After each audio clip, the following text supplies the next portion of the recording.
Hello everyone. So let's continue with our discussion on line integrals. We continue with where we stopped the other day. If you remember, we talked about line integrals where if you go from one point to another using a different paths, it will give you a different result. But today we are going to look in the situation where your force field is such that no matter where you go, but if you end up at the same place, you will get the same line integral.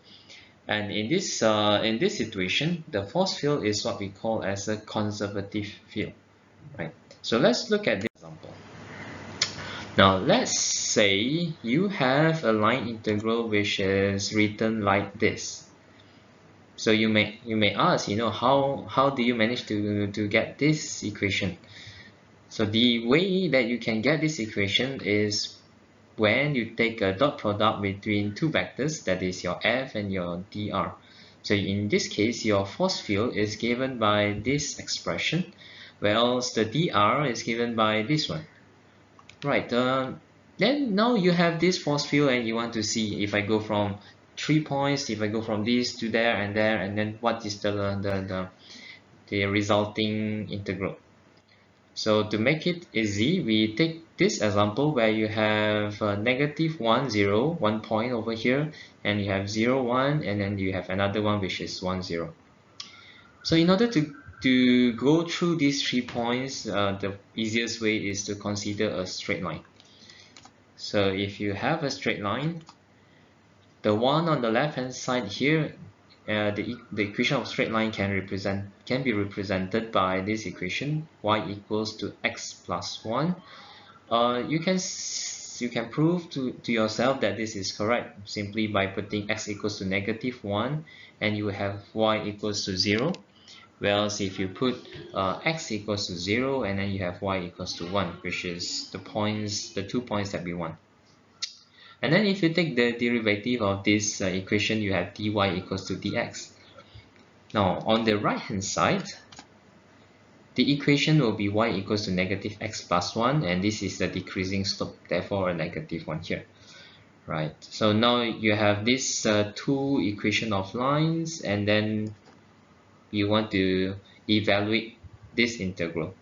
So in order to evaluate this integral, you will see that this is not a continuous but rather two sets of lines.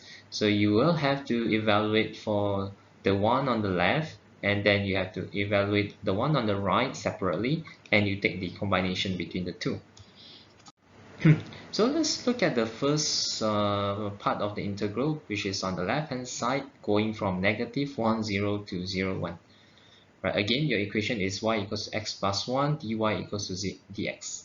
So you put these two equations into the integral.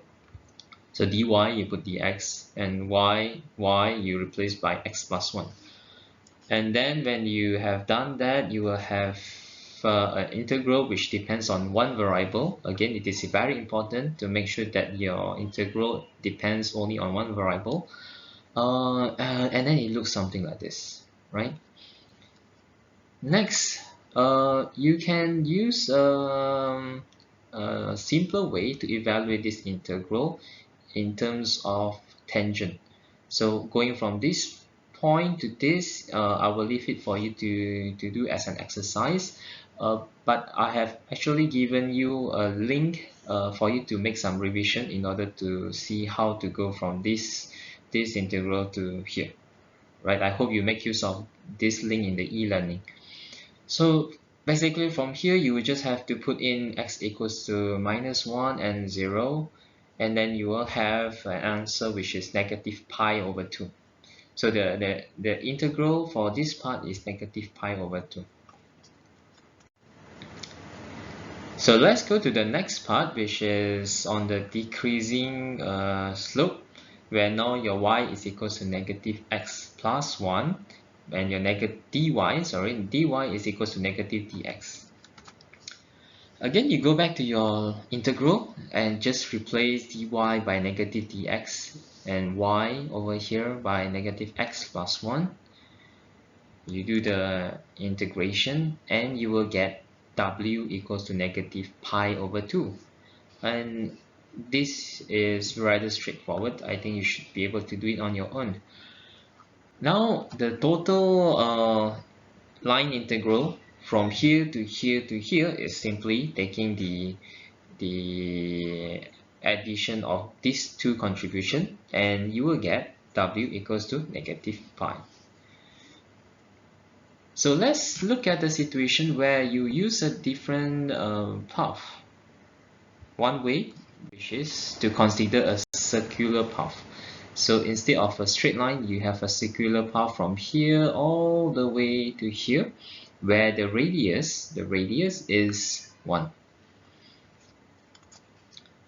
Now in this circular motion, you will have the usual equation where you have x equals to r cos theta and y equals to r sine theta. You can evaluate the partial derivative given like this, right? I'm sure you can do this.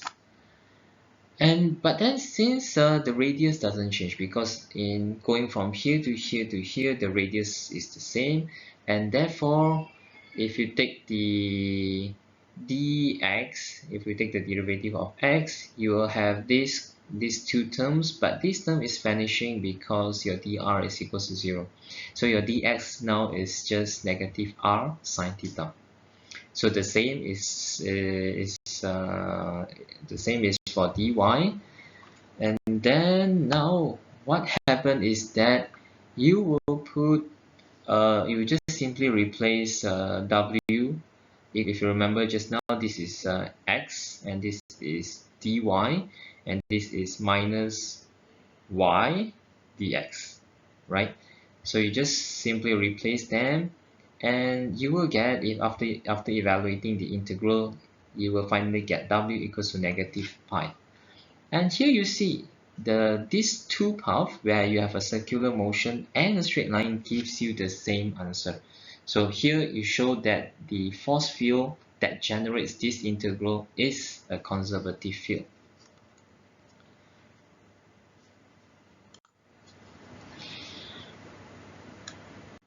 Right, so as a summary, here we have seen that this integral is going to give you the same results no matter what path that you take, whether it's a straight line or it's a circular line. So in this case, the F is a conservative field. Now we want to know which field is conservative, which one is not, right? So the way that we can determine whether this field is a conservative field is simply looking at the curl of this field. So if you take the curl of F, which is given by the gradient cross within F, if they are equals to 0, then this field is a conservative field. So remember, when you talk about conservative field, it means the path that you take is of non-consequence. So if you take the integral of f dot dr, depending on whichever path is going to give you the same answer. Right. So let's look at this simple proof. So let's say, assuming that you have a scalar potential which we denote as phi, and now you have a force field which is the gradient of this scalar potential, and then you can write it like this. So now if you want to take the curl of F, if you write it in terms of determinants, it's going to look like this. And here I just take one component as an example. So if you look at the I, the components will be d over dy, d phi over dz, or on the first term here, minus d over dz, d phi over dy, which is this component. And this is what we are going to say is going to apply for the other two components as well. So now if you look at this term, you will notice that if you take a partial derivative of one function with respect to a variable, and then you take another partial derivative, is going to be the same no matter which permutation that you use. So you can you can take a partial derivative with respect to z first and then y, or you can take the partial derivative of y first and then z, and they are going to give you the same results. And because of this term is going to be 0, and the same for the other two terms. So here you have seen that the curl of f in this case is 0 when you have a scalar potential, right? So the moral of the story here is that if there exists a scalar potential, right, then you can determine a force field which is given by the gradient of the scalar potential, and then the curl of this force field is going to be 0, right? So what happened next? So now we have the F equals to the gradient of this scalar potential, and then we can take the derivative of this scalar potential equals to F dot dr. So what is d phi? D phi is simply you replace F over here and dr over here, and you take the dot product and you are going to get this term. Right, so when we talk about line integral, it means you want to evaluate this d phi from one point to another. So if you take a point A and B in this scalar potential, so you go from A to B. So what you do is you're going to take the integral of this term, so that you have now like this. And you see that dx you can cancel, dy and dy you can cancel, dz and dz is the same.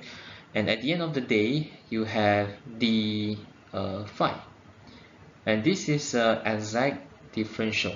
So here you can just take the integral, and they are simply phi b minus phi a. So the main point here is that in the case where we have f equals to the gradient of the scalar potential, and that the curl of f is equals to 0, and then here you see that whichever path you take is of no consequence, because at the end of the day your phi is going to depend on the 2 points that you want. Basically you are starting with A and you end up with B, so that will be the answer. So in this simple proof, you see that first you have to remember, when you have a scalar potential, you can define a force field by taking the gradient of this scalar potential, and the curl of this force field is 0. Okay, and in this situation your path that you take is not important, right? So that's the end of the lecture for today. We are going to look at another 2 examples after this. So have fun with the line integral. Goodbye.